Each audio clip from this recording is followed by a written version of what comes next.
Soy la doctora Daisy Ramírez Reyes, asesora técnica de gestión de caso de USAID.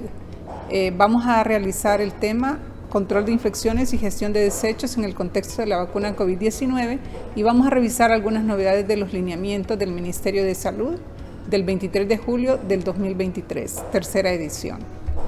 En este tema vamos a ver el objetivo general de este tema es fortalecer las prácticas de seguridad en las vacunas aplicando normas y lineamientos en la protección de los usuarios, de la vacunación, del personal sanitario y de la conservación del medio ambiente. En cuanto a la bioseguridad de la persona que recibe la vacuna, debemos de recordar que debe usar mascarilla en todo el proceso de vacunas, debe de garantizarse el distanciamiento de 2 metros, debemos garantizar la higiene de las manos y una parte importante es el interrogatorio que tenemos que hacer antes del inicio del proceso de vacunación. Este interrogatorio debe ser sobre signos y síntomas de la enfermedad. ¿Por qué? Porque si encontramos personas con una enfermedad con fiebre mayor de 38 grados, debemos aplazar la vacuna hasta mejorar su estado general.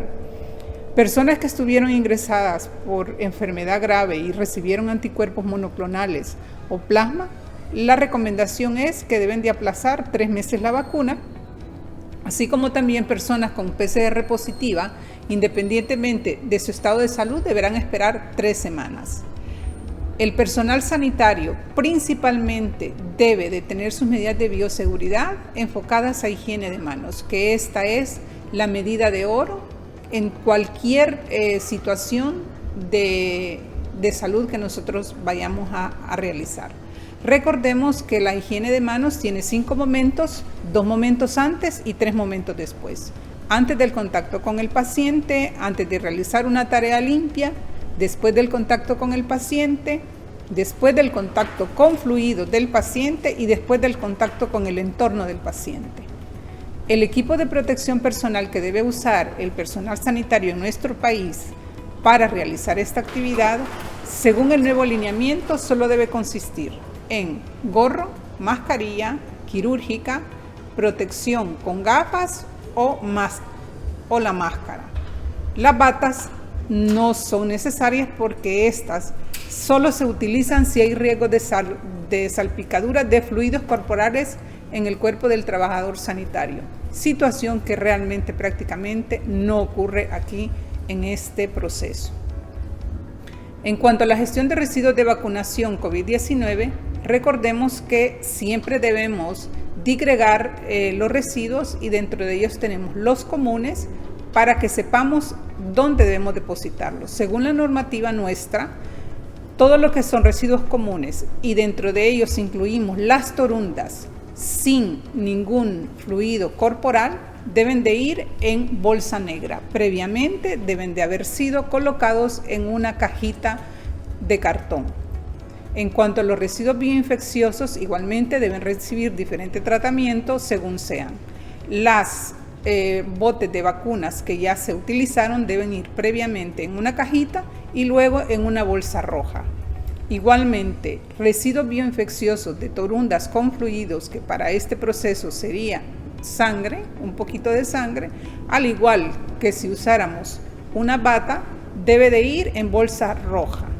Los desechos cortopunzantes, estamos utilizando las cajitas de seguridad que en nuestro caso la mayoría en nuestro país son de cartón. Recordemos que para usar esas cajitas de seguridad debemos de llenarlas hasta donde dice la medida, que debe ser 3/4 de su capacidad. Igualmente se recomienda no sobrepasar esa cajita de seguridad para evitar accidentes biológicos. Recordemos también que no debemos volver a tapar o retapar la aguja, también evitando accidentes biológicos. Debemos igualmente evitar los errores programáticos. Los errores programáticos se deben a errores humanos en todo el proceso de vacunas.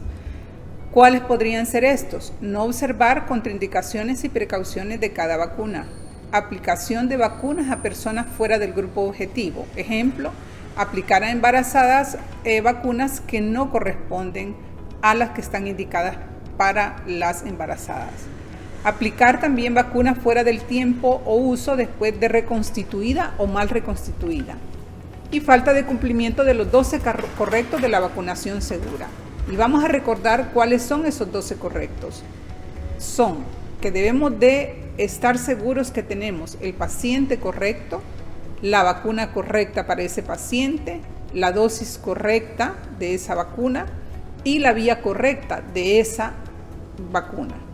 Debemos tener claro también el intervalo de dosis, la técnica aséptica debe ser la correcta, la información y la educación que debemos dar al paciente es la correcta. Igualmente debemos de hacer un registro correcto de todos los datos de ese usuario. Igualmente en el interrogatorio debemos verificar los antecedentes médicos, así como también los tratamientos médicos de ese usuario y deben ser los correctos para ese paciente en especial. Igualmente debemos de saber manejar y darle el seguimiento adecuado a los ESAVIS. Igualmente debemos de verificar la fecha de caducidad de cada una de estas vacunas. Otras novedades en este lineamiento de la tercera edición es que ya podemos aplicar varias vacunas simultáneamente, con la indicación de que sea en sitios anatómicos diferentes para la aplicación de cada inyección. Otra novedad es que hemos empezado a vacunar embarazadas y debemos recordar que el beneficio de la vacunación para las mujeres embarazadas supera los riesgos potenciales. Esa es la indicación que dice la OMS y que dice nuestro lineamiento. Por lo tanto, debemos proporcionar información a la embarazada sobre los riesgos de la enfermedad, así como también debemos informar sobre las limitaciones actuales que hay sobre datos de seguridad en mujeres embarazadas.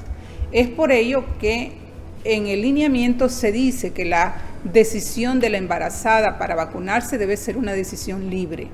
Se recomienda a partir de las 16 semanas con un intervalo de 2 dosis de 21 días, que son la Pfizer y la Moderna. Y si necesitamos aplicar otra vacuna, son 14 días de separación con el resto de vacunas. El error programático más frecuente en este caso es que se haya puesto otra vacuna diferente a la que le corresponde a la embarazada. En ese caso no se vamos a reiniciar vacunación, sino que se va a aplicar la segunda dosis correspondiente a la embarazada. El otro tema, que es la limpieza y el cuidado del entorno, del medio ambiente, hablamos sobre la limpieza. Se recomienda que la limpieza debe realizarse al menos 2 veces al día, con especial atención en las zonas que se tocan en exceso. Los residuos deben de establecerse una ruta adecuada, así como también la persona que hace toda la disposición, transporte y recolección de los residuos debe usar su equipo de protección personal apropiado. En fin, compañeros, este es un tema que ustedes ya lo conocen, pero que de alguna forma hay que recordarlo. Gracias.